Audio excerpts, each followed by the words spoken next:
Ингээд ихний мэдээг хүргэе.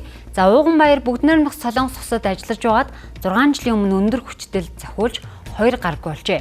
Хөдөлмөрийн чадвараа 100% алдсан байна. Бүгднайрамдах Солонгос усын компани 500 мянган вон буюу 1 сая гаруй төгрөг хэмнэхийн тулд өндөр хүчлээ салгаагүй байсан нь осол гарах шалтгаан болжээ. Гэтэл буруутай этгээд хариуцлага хүлээгээгүй төдийгүй тухайн иргэний хохирлыг барагдуулаагүй байгаа юм. За төвлөгчдөр Бүгднайрамдах Солонгос усын үндэсний ассамблеийн дарга Өв Воншиг тэргүүтээ алтныхан уулзаж түүнээс уучлалтгүй асуудлыг шийдэхээ илэрхийлжээ.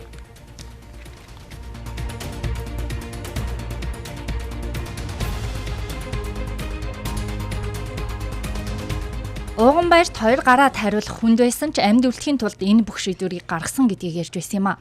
Тэрээр 18 сар эмнэлэгт хэвтэж 10 гаруй удаа хагалгаанд орж одоо 7 хоног бүр эмчилгээ хийлэгдэг байна. Мөн түүнийг асрахын тулд ээж нь очиж одоо гэр бүлээрээ хараар амьдарч байгаамаа. Түрээ ажлын байран дээр болохоор 2019 оны 12 сарын 22-нд яг ажил дээр Солонгос улсын 100 буруутай үйл ажиллагаанаас осол гарч ирсэн.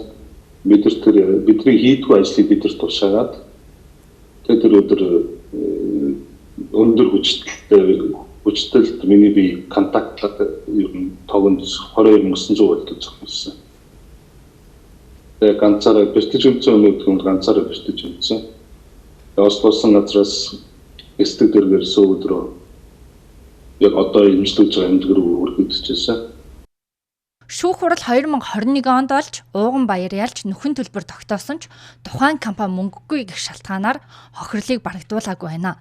Харин дараагийн шүүх хуралд Ууганбаяр ялагдаж 2 буруутай этгээдийн нэг нь 6 сар хорих ял авсан бол компани захирал 2 жилийн тэнсэн харгалзах ял авчээ.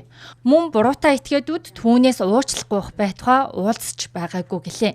Харин Бүгднайрамдах Солонгос улсын өдөр тутмын сонин түүний талаар нийтлэл бичиж охиных нь аав гаргүй болоод гунигтай байна гэснийг дурдсанаар Бүгднайрамдах Солонгос улсын алтныхан түүнтэй уулзаж бүх асуудлыг шийдэхээ илэрхийлжээ. Монгол улсын засгийн газар хүнээ боддог хүчтэй улс болмоор байна. Энэ байдал өшөө цаашаа ингээ өргөжлөл өшөө ямар олон залуучууд ингэж би сэтгэл хөрөнгө сэтгэл зүгээр ингэж гинтэх бол гэж бодож байна. Тэгээд Солонгос улсад Солонгос улсад суугаа Монгол улсын элчин сайд гэж ямар ч хүн байгаа бол ажлаа ямаар. Өнөөдрийн байдлаар 90 гаруй улсад Монгол улсын 267 мянга орчим иргэн ажиллаж байна. Гэвч тэдний яг хэдэн хараар хөдөлмөр эрхэлж байгаа тоо мэдээлэл байхгүй байгаамаа. Энэ нь Монгол улс гадаадд байгаа иргэдтэй хэрхэн анхаарал хандуулж байгааг бодитоор харуулж байна. Хөдөлмөр халамж үйлчлэгээний ерөнхий газар Бүгднайрамдах Солонгос улс болон Японд гэрээгээр ажиллах хүч гаргаж байгаа. Бүгднайрамдах Солонгос улсад 58 мянган иргэн ажиллаж амьдарч байгаагаас хууль бусаар 18 мянган иргэн амьдарч байна. Өнгөрсөн 2024 онд л гэхэд 191 иргэн үйлдвэрлэлийн осолд өртөж 3 иргэн амь алджээ. Манай одоо талаас бол нэгцгийн үйлчлэгээний төв гэж байгаа. Энэ маань одоо гэр бүл хөдөлмөрийн хамгааллын харьяа одоо ийм одоо тусгай одоо Монгол улсаас оршин сууж байгаа иргэдийн эрхшгийг хамгаалах тийм ээ одоо тэр энэ үйлчилгээг үзүүлэх зорилго бүхий одоо юм нэгж тэнд ажиллаж байгаа. Бүгднайрамдах Солонгос улс.